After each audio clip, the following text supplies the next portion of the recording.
آج میں آپ کو ایک بڑے ہی انوکھے صندوق کے بارے میں بتانے جا رہا ہوں۔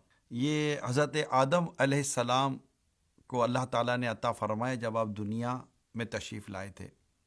شمشاد نامی درخت کی مضبوط لکڑی کا یہ بنا ہوا تھا اور اس میں سونے کا کام کیا ہوا تھا۔ 3 گز لمبا تھا، 2 گز چوڑا، اور یہ صندوق حضرت آدم علیہ السلام کی اولاد میں یہ آگے سے آگے بڑھتا چلا گیا۔ اس صندوق کی آگے کی بات یہ ہے کہ سیدنا موسیٰ علیہ السلام تک یہ صندوق پہنچا۔ اب یہ صندوق کیا تھا اور اس صندوق میں کیا تھا، یہ آپ کے ذہنوں میں سوال آ رہا ہوگا۔ بتاتا ہوں۔ پہلے تو یہ سنیے کہ اس صندوق میں کیا تھا۔ آئے ہے اس صندوق میں تمام انبیاء کرام علیہم السلام اور ان کے مکانات کی تصویریں تھیں۔ اللہ کے آخری نبی محمد عربی صلی اللہ تعالیٰ علیہ وآلہ وسلم اور آپ کے مقدس مکان کی تصویر ایک سرخ یعنی لال ریڈ یاقوت میں تھی۔ اس تصویر میں آپ صلی اللہ تعالیٰ علیہ وسلم نماز کی حالت میں تھے، جبکہ آس پاس صحابہ کرام علیہم رضوان موجود تھے۔ ہاں، یہ بتاتا چلوں کہ یہ تصویر قدرتی تھی، کسی انسان کی بنائی ہوئی نہ تھی۔ پھر حضرت سیدنا موسیٰ علیہ السلام کو یہ صندوق ملا تو آپ اس میں اپنا خاص سامان رکھنے لگے۔ توریت شریف کی تختیوں کے ٹکڑے اس صندوق میں تھے، جنتی لاٹھی، حضرت سیدنا موسیٰ علیہ السلام کا لباس مبارک، حضرت سیدنا ہارون علیہ السلام کا امامہ اور ان کی لاٹھی مبارک، حضرت سیدنا سلیمان علیہ السلام کی انگوٹھی، اور بنی اسرائیل پر جو من و سلوہ نازل ہوتا تھا ان میں سے من بھی اس میں موجود تھا۔ تو یہ اس صندوق میں کیا تھا، اس کی میں نے کوئی تفصیل آپ کو بیان فرمائی ہے۔ اب یہ کہ صندوق کو کیا کہتے تھے، نہیں، پہلے میں بتاؤں گا صندوق کے فائدے کیا تھے۔ اس صندوق کے فائدے جو قرآن کریم کی تفاسیر اور دیگر کتابوں میں لکھا ہے، تو حضرت سیدنا موسیٰ علیہ السلام جنگ میں اس صندوق کو آگے رکھا کرتے تھے۔ اس سے بنی اسرائیل کو سکون نصیب ہوتا تھا۔ بنی اسرائیل کو جب کوئی مشکل پیش آتی تو وہ اس صندوق کو سامنے رکھ کر دعا کیا کرتے تھے۔ دشمنوں کے مقابلے میں اس کی برکت سے فتح یعنی کہ فتح حاصل کرتے تھے۔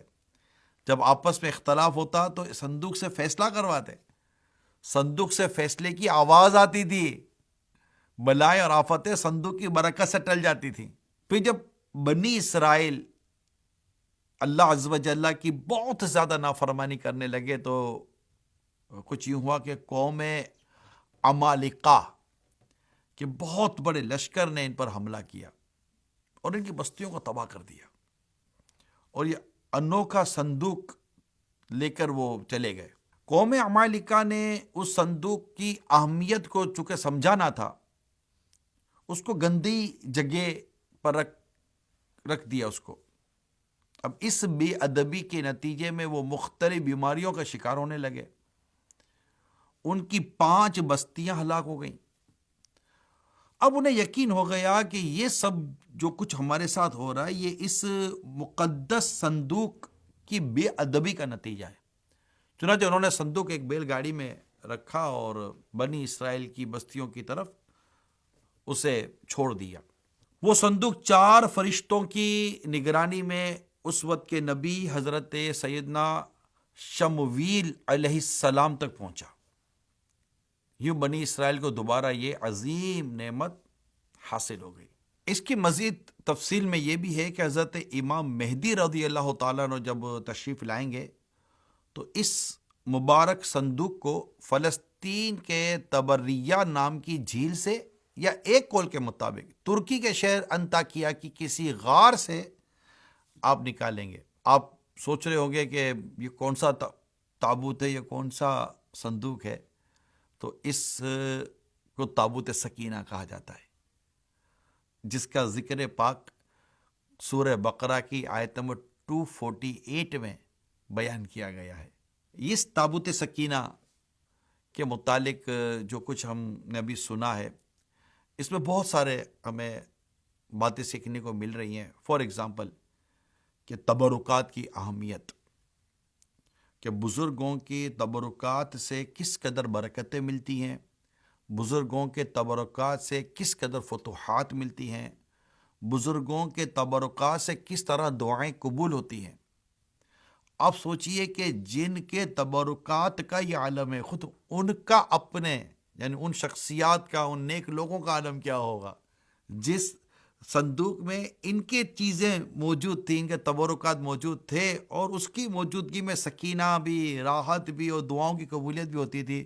تو جب ان کے مزارات پر جہاں وہ خود انبیاء کرام اور بزرگان دین آرام فرما ہے، جب ان کے مزارات پر جا کر آپ دعائیں کریں گے تو دعائیں کیسے قبول ہوتی ہے.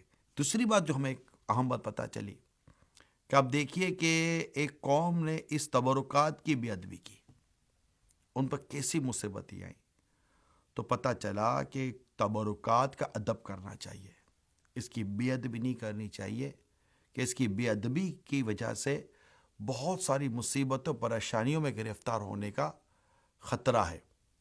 تو اللہ تعالی ہم سب کو تبرکات کی برکتیں عطا فرمائے.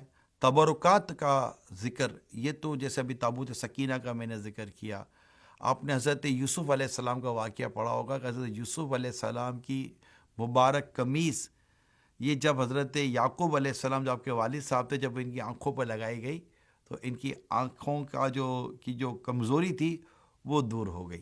تابوت سکینہ کا جس طرح میں نے آپ کو واقعہ سنایا قرآن کریم سے، اسی طرح میری درخواست ہے کہ آپ قرآن کریم کو پڑھیں اور صراط الجنان کا مطالعہ کریں. انشاءاللہ اس کو اسٹڈی میں لائیں، آپ کو قرآن کریم میں موجود بہت سارے مضامین کی بہت ساری معلومات حاصل ہوگی. اللہ ہمیں قرآن کریم کا فیضان عطا فرمائے.